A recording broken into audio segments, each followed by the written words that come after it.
بسم الله الرحمن الرحيم.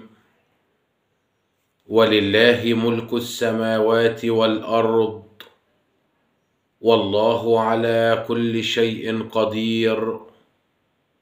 إن في خلق السماوات والأرض واختلاف الليل والنهار لآيات لأولي الألباب الذين يذكرون الله قياما وقعودا وعلى جنوبهم ويتفكرون في خلق السماوات والأرض ربنا ما خلقت هذا باطلا سبحانك فقنا عذاب النار.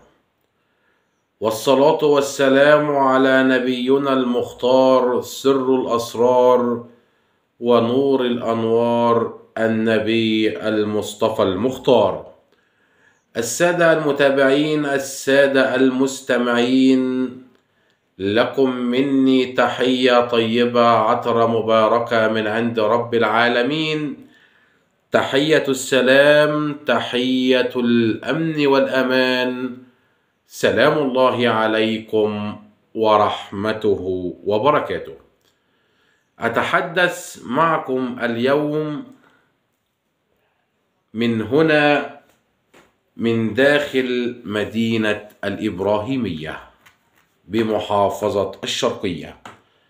أتحدث معكم اليوم وأذكر لكم قارئ عظيم وقارئ متقن في تلاوته أحكاما وتجويدا، قارئ نشأ وترعرع في بيت العلم والقرآن، فكان والده رحمة الله عليه قارئ للقرآن الكريم ومحفظ لكتاب رب العالمين، فضيلة القارئ الشيخ سعيد مصطفى علي طه ابن مدينة الإبراهيمية بمحافظة الشرقية.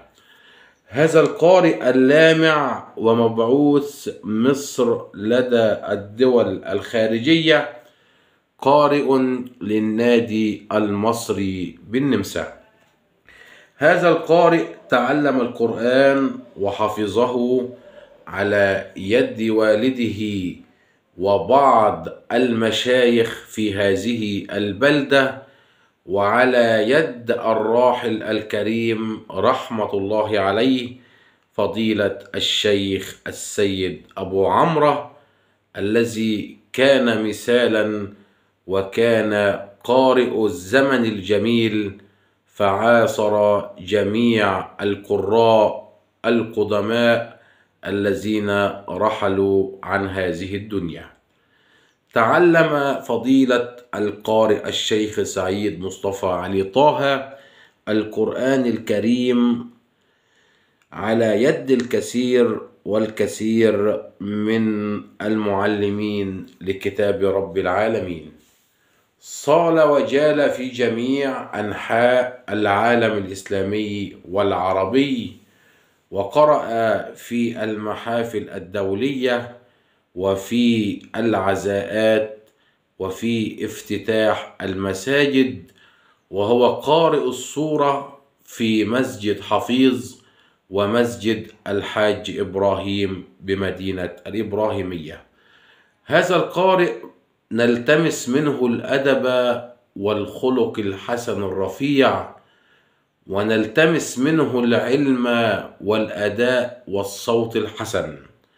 نسأل الله سبحانه وتعالى أن يبارك له في صوته، وأن يحفظه ويرعاه برعايته التي لا تغفل ولا تنام.